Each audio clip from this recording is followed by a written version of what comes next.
الحمد لوليه والصلاة والسلام على نبيه أما بعد فأعوذ بالله من الشيطان الرجيم بسم الله الرحمن الرحیم۔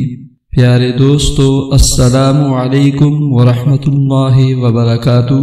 آپ دیکھ اور سن رہے ہیں ہیپی لائف چینل اور میں ہوں آپ کا میزبان مولانا مفتی سید عبید اللہ شاہ نقشبندی۔ پیارے دوستو، امید ہے کہ آپ خیر و عافیت سے ہوں گے اور ہماری دعا ہے کہ اللہ تعالی آپ سب پر لاکھوں کروڑوں رحمتیں اور برکتیں نازل فرمائے۔ اللہ تعالی آپ کو ہمیشہ صحت مند، خوش اور اپنی امان میں رکھے، آمین۔ امید ہے کہ آپ کو ہمارے وظائف اور اعمال قرآنی سے بہت فائدہ پہنچتا ہوگا۔ اگر آپ کو کسی بھی قسم کی تکلیف، پریشانی یا الجھن ہو تو آپ اپنے نام اور پریشانی کے ساتھ ہماری ویڈیو کے کمنٹ سیکشن میں کمنٹ کر کے ہم سے مشورہ اور رائے لے سکتے ہیں۔ پیارے دوستو، روزانہ کی طرح ہم آج آپ کی خدمت میں ایک بہترین ویڈیو پیش کر رہے ہیں۔ آج ہم آپ کو صلاۃ تسبیح کے متعلق مکمل تفصیل سے بتائیں گے، کیونکہ اس کی خاص ترتیب ہے اور تسبیح پڑھنے کا ایک خاص انداز اور طریقہ ہوتا ہے۔ اس لیے اکثر لوگوں کو یہ نماز یا تو پڑھنے نہیں آتی، اور جن لوگوں کو یہ نماز پڑھنا آتی ہے تو ان سے بھی اس میں بھول چوک ہو جاتی ہے۔ اس لیے ہم آپ کو آج پریکٹیکل صلاۃ تسبیح پڑھ کر پڑھنے کا طریقہ بتلائیں گے، تاکہ آپ لوگ اس نماز کا طریقہ سیکھ کر اس نماز کے پڑھنے کا اہتمام کر سکیں۔ اور ہم یہ بھی بتائیں گے کہ صلاۃ تسبیح کو صلاۃ تسبیح کیوں کہا جاتا ہے۔ پیارے دوستو، آپ بخوبی جانتے ہیں کہ دنیا و آخرت کی تمام کامیابیوں کا راز، رشد و فلاح اور ترقی کا زینہ نماز کی پابندی ہے۔ روحانی علاج اور وظائف سے آپ تبھی 100% فائدہ حاصل کر سکتے ہیں جب آپ 100% نماز کے بھی پابندی کریں گے، اور دائمی کامیابیوں کے زینے پر آپ تب سے چڑھنا شروع کر دیں گے جب آپ نماز عمل کے ساتھ ساتھ اپنے رحیم و کریم مالک سے اہتمام کے ساتھ دعا بھی مانگنے والے بن جائیں گے۔ جی ہاں، اللہ تعالیٰ سے جو مانگتا ہے تو اللہ تعالیٰ اسے عطا کرتے ہیں اور خوش ہوتے ہیں۔ اور آپ یہ بھی جانتے ہیں کہ ہمارے تمام وظائف سے پہلے 3، 5 یا 7 مرتبہ درود شریف کا پڑھنا لازمی ہوتا ہے، لہٰذا آئیں سب مل کر ایک بار درود شریف پڑھ لیتے ہیں۔ اللہم صلی علی محمد وعلی آل محمد کما صلیت علی ابراہیم وعلی آل ابراہیم انک حمید مجید۔ اللہم بارک علی محمد وعلی آل محمد کما بارکت علی ابراہیم وعلی آل ابراہیم انک حمید مجید۔ پیارے دوستو، ابھی ہم ویڈیو کا آغاز کرتے ہیں۔ اگر آپ ہمارے ہیپی لائف چینل کی ویڈیو پہلی مرتبہ دیکھ رہے ہیں اور آپ نے ابھی تک ہمارا چینل سبسکرائب نہیں کیا ہوا ہے تو ابھی ویڈیو کے نیچے ریڈ سرخ کلر کے بٹن کو دبا کر ہمارے چینل ہیپی لائف کو سبسکرائب کر لیجئے، اور ساتھ ہی ظاہر ہونے والے بیل آئیکن کو بھی ضرور پریس کر لیجئے تاکہ ہماری ہر آنے والی نئی ویڈیو کا لنک آپ کو مل سکے۔ پیارے دوستو، انبیاء کی بعثت اس لیے ہوا کرتی تھی کہ کائنات کا ہر انسان اور ہر فرد نیک اعمال کی طرف آ جائے اور جہنم سے بچ کر جنت میں جانے والا بن جائے۔ اور یہ سلسلہ حضرت آدم علیہ السلام سے شروع ہوا، اور سب سے آخری نبی میرے اور آپ کے آقا حضرت محمد صلی اللہ علیہ وسلم تشریف لائے۔ آپ سراپا رحمت تھے اور آپ بہت ہی شفیق اور ہر امتی سے بہت زیادہ پیار و محبت کرنے والے تھے۔ میرے آقا کی یہ تمنا ہوتی تھی کہ میرا ہر امتی کیسے جہنم اور آگ سے بچ کر جنت کے دائمی نعمتوں کا مستحق بن جائے۔ اسی لیے پیارے آقا حضرت محمد صلی اللہ علیہ وسلم نے صلاۃ تسبیح کی طرح بہت سارے اعمال کی طرف امت کی رہنمائی فرمائی ہے، جن پر عمل کر کے ہم دنیا و آخرت میں کامیابی کا پروانہ حاصل کر سکتے ہیں۔ اور خاص کر یہ نماز میرے آقا حضرت محمد صلی اللہ علیہ وسلم نے اپنے چاچا حضرت عباس رضی اللہ تعالی عنہ کے ذریعے ہم سب کو عطیہ اور گفٹ کی ہے، تاکہ ہم سب اس پر عمل کر کے اور اس نماز کو پڑھ کر دنیا و آخرت میں سرخرو ہوں اور جنت میں جانے والے بن جائیں۔ پیارے دوستو، صلاۃ تسبیح کو صلاۃ تسبیح اس وجہ سے کہتے ہیں کہ اس میں کثرت کے ساتھ اللہ پاک کی تسبیح اور تقدیس کے کلمات دہرائے جاتے ہیں، یعنی سبحان اللہ، الحمدللہ، اللہ اکبر اور لا الہ الا اللہ۔ یہ سب اللہ تعالیٰ کے تسبیح اور تقدیس کے کلمات ہیں، اس وجہ سے اس نماز کو صلاۃ تسبیح کہتے ہیں۔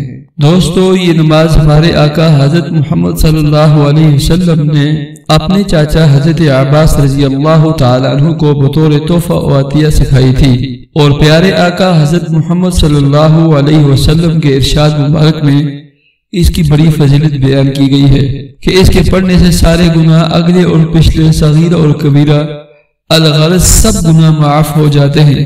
اور یہ بھی ارشاد فرمایا کہ اے میرے چاچا عباس، آپ یہ نماز روزانہ پڑھ لیا کریں، اگر روزانہ نہ پڑھ سکیں تو ہفتے میں ایک بار پڑھ لیا کریں، اور ہفتے میں بھی نہ پڑھ سکیں تو مہینے میں ایک مرتبہ پڑھ لیا کریں، اور اگر مہینے میں بھی نہ پڑھ سکیں تو سال میں ایک مرتبہ پڑھ لیا کریں۔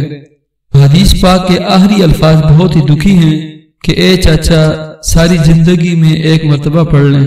صلاۃ تسبیح پڑھنے کے 2 طریقے بیان کیے گئے ہیں، ان میں سے جو آسان اور سہل طریقہ تھا ہم آپ کی خدمت میں پیش کرتے ہیں۔ ابھی ہم آپ کو نماز پڑھنے کی پریکٹیکل ویڈیو دکھائیں گے، اس کے مطابق آپ عمل کر کے صلاۃ تسبیح پڑھ سکتے ہیں۔ ناظرین، میں آپ کو ابھی صلاۃ تسبیح کا طریقہ بتلانے لگا ہوں۔ صلاۃ تسبیح آپ کسی بھی وقت ادا کر سکتے ہیں، بشرطے کہ مکروہ ٹائم نہ ہو۔ آپ جس وقت چاہے، ظہر کے بعد، مغرب کے بعد یا عشاء کے بعد، سب سے بہترین وقت عشاء کی نماز کے بعد کا وقت ہوتا ہے، جو تقریباً تہجد کا وقت شروع ہو کر وہ صبح صادق تک جاتا ہے۔ آپ اس وقت یکسوئی کے ساتھ اور پوری دھیان و توجہ سے پڑھ سکتے ہیں اور زیادہ بہتر ہے۔ اس کی نیت ایسے کرنی ہے، 4 رکعت نماز صلاۃ تسبیح ادا کرتا ہوں اللہ تعالیٰ کے لیے، حاضر اس وقت جو وقت ہوگا وہ منہ میرا قبلے کی طرف، اللہ اکبر، اللہ اکبر کے بعد ایسے ہاتھ باندھ لینے ہیں جیسے اس چھوٹی بچی نے باندھے ہوئے ہیں، اور اس کے بعد ثنا پڑھنی ہے، اور ثنا کے بعد آپ نے 15 مرتبہ سبحان اللہ والحمد للہ ولا الہ الا اللہ واللہ اکبر یہ پڑھنا ہے۔ 15 مرتبہ پڑھ لینے کے بعد آپ نے سورہ فاتحہ پڑھنی ہے، اور جو بھی صورت آپ کو یاد ہو اس کے بعد وہ صورت ملانی ہے۔ جب آپ صورت ملائیں گے تو اس کے بعد رکوع سے پہلے آپ نے 10 مرتبہ یہی تسبیح دوبارہ پڑھنی ہے، سبحان اللہ والحمد للہ ولا الہ الا اللہ واللہ اکبر۔ اس کے بعد آپ نے رکوع میں چلے جانا ہے۔ اب اس کے بعد آپ نے رکوع میں چلے جانا ہے۔ رکوع کی جو تسبیح ہے 3 مرتبہ، 5 مرتبہ یا 7 مرتبہ جتنی آپ پڑھتے ہیں، سبحان ربی العظیم آپ نے یہ پڑھنی ہے، اور اس کے بعد جو ہے 10 مرتبہ آپ نے سبحان اللہ والحمد للہ ولا الہ الا اللہ واللہ اکبر پڑھنا ہے۔ پھر اس کے بعد رکوع سے کھڑے ہو جانا ہے۔ رکوع سے جب آپ کھڑے ہوں گے تو یہ قومہ کہلاتا ہے۔ آپ نے سمیع اللہ لمن حمدہ ربنا لک الحمد حمدا کثیرا طیبا مبارکا فی پڑھ لینے کے بعد آپ نے 10 مرتبہ وہی تسبیح دہرانی ہے، سبحان اللہ والحمد للہ ولا الہ الا اللہ واللہ اکبر یہ کہہ کر، اللہ اکبر کہہ کر آپ نے سجدے میں چلے جانا ہے۔ آپ نے اب سجدے میں تسبیح سجدہ سبحان ربی الاعلیٰ 3 مرتبہ یا 5 مرتبہ یا 7 مرتبہ جتنی دفعہ آپ پڑھتے ہیں وہ پڑھ لیں۔ اس کے بعد آپ نے دوبارہ وہی تسبیح سبحان اللہ والحمد للہ ولا الہ الا اللہ واللہ اکبر یہ 10 مرتبہ پڑھنی ہے۔ 10 مرتبہ پڑھنے کے بعد آپ نے سجدے سے سر اٹھا لینا ہے۔ اب 2 سجدوں کے درمیان یہ جلسہ کہلاتا ہے۔ آپ نے جلسے میں 10 مرتبہ سبحان اللہ والحمد للہ ولا الہ الا اللہ واللہ اکبر پڑھنا ہے، اور اس کے بعد دوبارہ دوسرا سجدہ کرنا ہے۔ اب اس دوسرے سجدے میں بھی آپ نے تسبیح سجدہ سبحان ربی الاعلیٰ 3 مرتبہ، 5 مرتبہ یا 7 مرتبہ پڑھ لینے کے بعد 10 مرتبہ دوبارہ وہی سبحان اللہ والحمد للہ ولا الہ الا اللہ واللہ اکبر یہ پڑھنا ہے، اور سیدھے کھڑے ہو جانا ہے دوسری رکعت کے لیے۔ ایسے دوسری رکعت کے لیے کھڑے ہو جانا ہے۔ آپ دوسری رکعت میں کھڑے ہو گئے۔ دوسری رکعت میں اب سورہ فاتحہ ثنا تو پڑھنی نہیں، سورہ فاتحہ سے شروع کرنا ہے، تو سورہ فاتحہ سے پہلے آپ نے 15 مرتبہ وہی تسبیح سبحان اللہ والحمد للہ ولا الہ الا اللہ واللہ اکبر پڑھ لینی ہے۔ اس کے بعد آپ نے سورہ فاتحہ پڑھنی ہے، پھر کوئی بھی صورت ملانی ہے، اور پھر دوبارہ وہی ترتیب جو پہلی رکعت میں پڑھی تھی، پھر وہی ترتیب جو پہلی رکعت میں آپ نے کی تھی، جن رکوع سے پہلے آپ نے 10 مرتبہ سبحان اللہ والحمد للہ ولا الہ الا اللہ واللہ پر پڑھ لینا ہے۔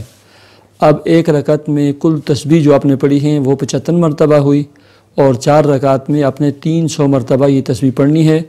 مثال کے طور پر آپ کی ایک سجدے کی تسبیح 8 مرتبہ ہو گئی تو دوسرے سجدے میں آپ 12 مرتبہ بھی پڑھ سکتے ہیں۔ اس طرح سورہ فاتحہ سے پہلے آپ نے 15 مرتبہ پڑھنی تھی، وہ 10 مرتبہ پڑھ لی تو آپ آخر میں 15 مرتبہ پڑھ کے آپ رکوع کر سکتے ہیں۔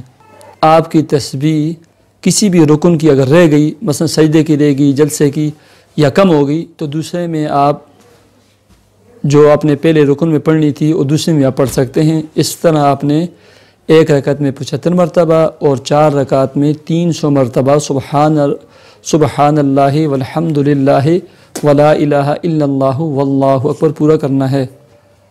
یہ اس کا طریقہ ہے، اور اس طرح آپ اس نماز پڑھ سکتے ہیں۔